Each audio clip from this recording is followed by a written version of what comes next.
So not only is the government weaponizing itself, but it's literally ruining the economy. Gas prices have hit a 7-year high. And here's what it says in the New York Post.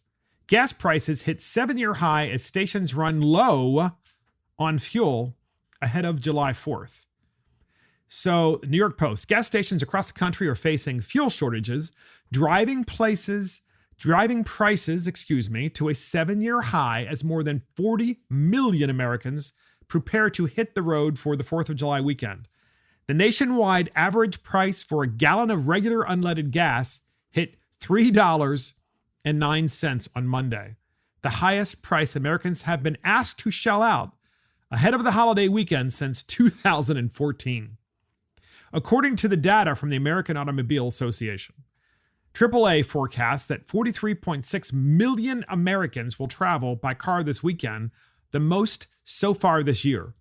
Today, 89% of the U.S. gas stations are selling regular unleaded for $2.75 or more. That is a stark increase over last July 4th, when only a quarter of stations were selling gas for more than $2.25, said Jeanette McGee, a AAA spokesman. Road trippers will pay the most to fill up the holidays since 2014. And of course, there's a picture in this article of an Exxon gas station in California in the greater Los Angeles area, where regular gasoline, podcast listeners, as of today, and has a picture of the sign, because you have to see the sign, and the sign shows you the price of gasoline. Regular gasoline is $5.95 a gallon in the greater Los Angeles area. Why do you suppose? Why is gasoline so expensive in California? Because, of course, the taxes. But this particular crisis is in large part, the gas crisis I'm talking about with the gas prices, is in large part because of the fact that there aren't enough drivers to deliver the gasoline. Those big tanker trucks that you see, there aren't enough drivers to drive them. Ever since COVID, so many of the drivers decided to find other jobs because their job went from working, almost 7 days a week to not working at all because people weren't leaving home, so they weren't buying gasoline. And so therefore the drivers are like, well, there's no future in this, so I'm going to go do something else. They have, and they haven't come back to this particular job. And that is the primary reason. But that doesn't explain the high prices, of course. And you could say, oh, sure it does, because demand is increasing because there isn't enough supply. Well, look, this is because of the Biden administration and their policies of basically shutting down pipelines. And everybody knows it because there is a sense in the markets for petroleum that the Biden administration is going to continue in this direction intentionally because they want you to buy an electric car. They don't want you to use a combustible engine car, and everybody knows it. So they are intentionally driving up the prices and hurting who?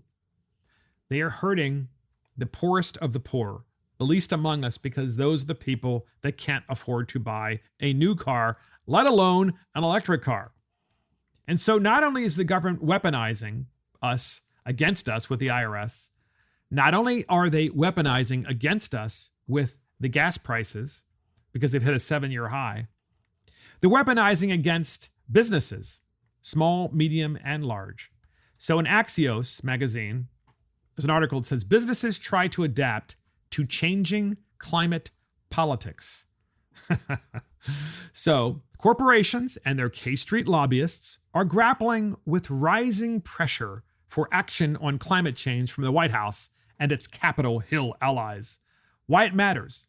Democrats' ascendance is prompting powerful business and industrial interests to try and influence the new initiatives in their favor, or at least limit the fallout. The Securities Exchange, here are some examples, okay? The Securities and Exchange Commission is being weaponized. It's getting an earful from companies and trade groups over its plans to mandate disclosure of climate-related risks and opportunities. I want to read this again. The Securities and Exchange Commission is getting an earful from the business community because companies and trade groups are upset that the Securities and Exchange Commission is mandating that those companies disclose climate-related risks and opportunities. So if you are a company that, let's say, sells goods that are in packages and you ship them to grocery stores, let's say it's just butter, okay? Butter. You're a butter company. You make butter. The butter company goes inside of packaging.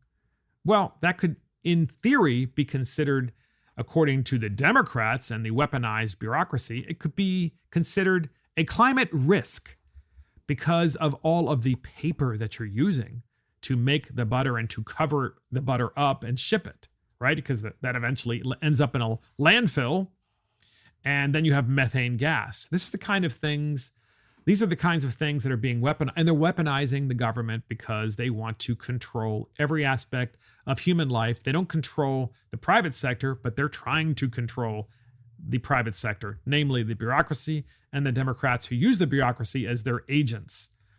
So what is noteworthy is that many powerful interests in finance and industry aren't trying to block these rules. Instead, their comments are geared toward helping shape the rules and the breadth of the rules and the specifics. For instance, the National Association of Manufacturers says mandates should focus only on metrics that are financially material to the investors in a specific business. Well, in the country that I live in, or at least the country that I thought that I lived in, the Securities and Exchange Commission couldn't change their mandate to oversee publicly traded companies and the raising of capital. They couldn't change that mandate to include climate-related risks and opportunities without the Congress giving them that authority. But apparently, they've decided that they do have the authority, and they are doing what? They're shaking down the business community. And here is another example. K Street powerhouses, including the American Petroleum Institute and the U.S. Chamber of Commerce, have adopted new climate positions this year. API in March endorsed putting a price on CO2 emissions, while in January, the Chamber similarly called for a market-based approach to speed emissions cuts. This is all being done to be able to get some sort of space from the Biden administration, some sort of, forgiveness, some sort of self-flagellation of the business community to be able to say, okay, we're really trying to help out. Both groups also now embrace regulation of the potent greenhouse gas methane under the Clean Air Act. And then lastly, renewable energy companies, electric vehicle producers, and other clean tech interests, meanwhile, are rushing to take advantage of new openings for supportive policy. In other words, the renewable energy companies are rushing to the Biden administration not only for more handouts, but to put their opponents out of business using this climate regulation that's being implemented by the Securities and Exchange Commission and the bureaucracy. So how do they do that? Well, as you know, some of these petroleum companies are being sued. And they're being sued because they're in the petroleum business.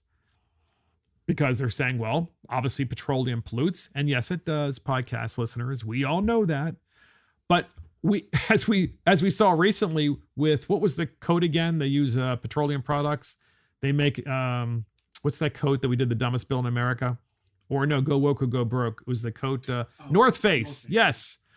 North Face. That was Christopher Hopkins, by the way, our producer. North Face is the company that basically said, we're not going to buy any petroleum products or sell our products to, we're not going to sell our products to petroleum companies. That's what it was. And then the petroleum companies were like, do you realize, North Face, that you use petroleum to make all of your coats and your products?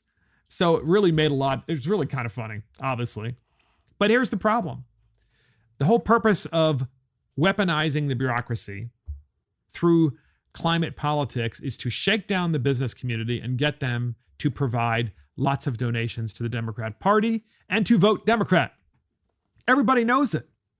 And that is the whole purpose of weaponizing the bureaucracy, period, is because it turns the United States government into no longer a republic, no longer a democracy. It turns us into, of course, some sort of totalitarian government because elected officials have ceded their authority to pass bills and instead have just given carte blanche authority to these bureaucrats to change rules depending on who is or isn't in office. And that's why we need single subject legislation, because single subject legislation would be required in Congress. And if you had it, the United States congressmen and congresswomen and senators would only be able to put a bill in on a single subject. For example, let's say they wanted to raise the gas tax.